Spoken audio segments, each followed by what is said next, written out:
Hello students, एक बार फिर से आप सभी का स्वागत है। आज इस वीडियो में हम कक्षा 11वीं का त्रैमासिक परीक्षा का भूगोल विषय का पेपर इस वीडियो में देखने वाले हैं, तो वीडियो को शुरू से लेकर एंड तक ज़रूर देखिएगा। जैसा कि आप यहाँ पर देख सकते हैं 70 नंबर का आपका पेपर होने वाला है। उसके लिए आपको 3 घंटे का समय दिया जाएगा। यहाँ पर निर्देश दिए हुए हैं। इसके बाद हम यहाँ पर देखेंगे आपका पहला क्वेश्चन। तो यहाँ पर आपका सबसे पहला क्वेश्चन है, इसमें आपको सही विकल्प चुनकर बताना है। तो फर्स्ट क्वेश्चन में आपसे कहा जा रहा है पश्चिम बंगाल की सीमाएं कितने देशों के साथ लगी हुई हैं। यहाँ पर आपके ऑप्शन है 1, 2, 3 या फिर 4। इसका सही आंसर हो जाएगा आपका थर्ड वाला यानी कि 3। इसका बाद सेकेंड हम क्वेश्चन देखेंगे, वे उद्योग जो स्थानीय कच्चे मालों का उपयोग करते हैं क्या कहलाते हैं। तो यहाँ पर इसका सही आंसर रहेगा आपका थर्ड वाला कुटीर उद्योग। इसके बाद थर्ड क्वेश्चन है यहाँ पर, निम्नलिखित में से कौन सा विषय कालिक संश्लेषण करता है। तो यहाँ पर आपका सही आंसर रहेगा थर्ड वाला इतिहास।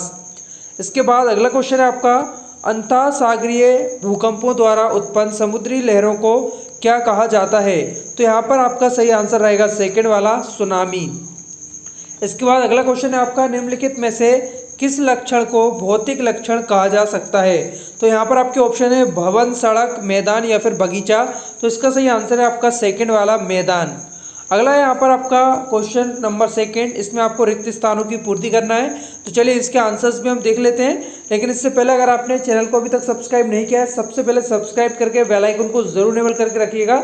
इससे आने वाले आपके जो भी पेपर होने वाले हैं तो उसके लिए भी आपको मदद हो पाएगी। तो हम चलिए यहाँ पर प्रश्न क्रमांक 2 देखेंगे।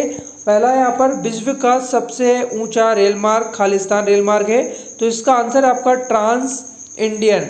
ये आपको यहाँ पर नोट कर लेना है, ट्रांस इंडियन पहले का आंसर रहेगा। इसके बाद दूसरा है, पृथ्वी की संपूर्ण भूपरपट्टी का लगभग 98% भाग खालिस्तान तत्वों से बना है।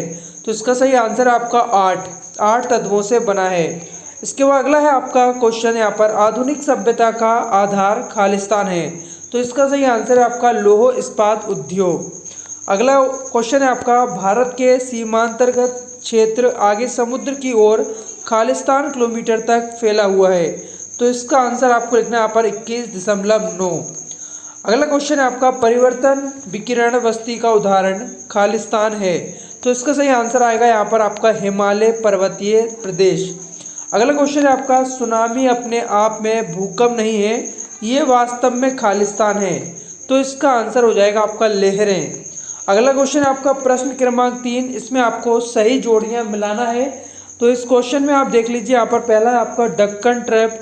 इसका आंसर हो जाएगा आपका यहाँ पर बेसाल्ट लावा प्रवाह। अगला है पुनर्क्रिस्टलीकरण। इसका आंसर हो जाएगा आपका यहाँ पर कायांतरित सेल। अगला है आपका काल्डेरा। तो यहाँ पर आपका आंसर हो जाएगा विध्वंस गर्त। और इसके बाद है करेवा। इसका हो जाएगा चिकनी मिट्टी का मैदान। इसके बाद डल झील। इसका आंसर लगाना है आपको झेलम नदी। और यहाँ पर है बुग्याल। इसका आंसर हो जाएगा आपका ऊंचाई पर स्थित घास मैदान।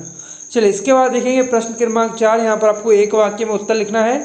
पहला है, भारत में सबसे कम वन किस राज्य में पाए जाते हैं। तो आंसर आपको नोट करना है, यहाँ पर हरियाणा में पाए जाते हैं। अगला है, कायांतरित सेलों में खनिज का सतह के रूप में बनना क्या कहलाता है। तो आंसर हो जाएगा आपका पल्लवन। इसके बाद अगला क्वेश्चन है आपका, दक्षिणी अंडमान और छोटा अंडमान किसके द्वारा अलग होता है। तो आंसर आपको यहाँ पर लिखना है डक्कन पैसेज के द्वारा। इसके बाद क्वेश्चन है आपका यहाँ पर, भारत के 2 द्वीपीय पड़ोसी देशों के नाम बताइए।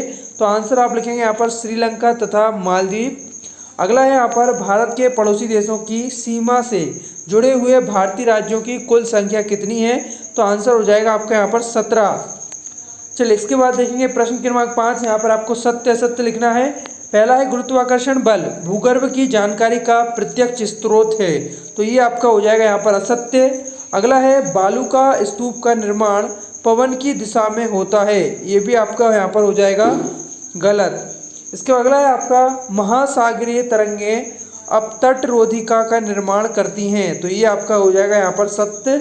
इसके बाद अगला यहाँ पर, संवहनीय वर्षा ध्रुवीय क्षेत्रों में होती है। ये हो जाएगा आपका असत्य।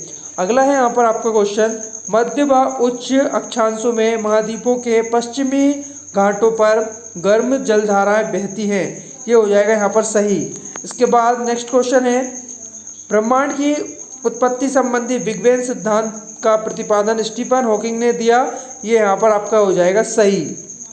चलिए इसके बाद क्वेश्चन नंबर 6 यहाँ पर आपको नोट करना है। क्वेश्चन आंसर है, पहला है वायुमंडल के संघटक तत्वों को लिखिए। दूसरा है यहाँ पर जैव विविधता से क्या अभिप्राय है। अगला है दुर्लभ प्रजातियों से क्या आशय है। इसके बाद है अक्षांश रेखाओं की विशेषताएं लिखिए। अगला है मरुद्यान से क्या आशय है।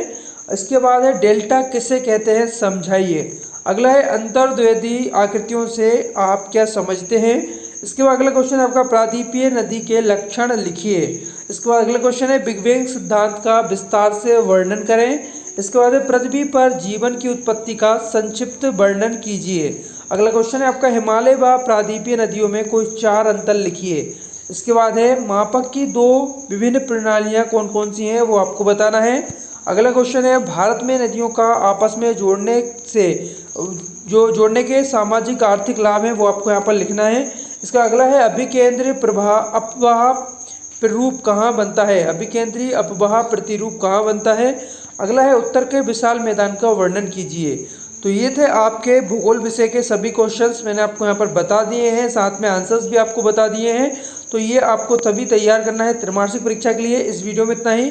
वीडियो देखने के लिए आप सभी का बहुत बहुत धन्यवाद।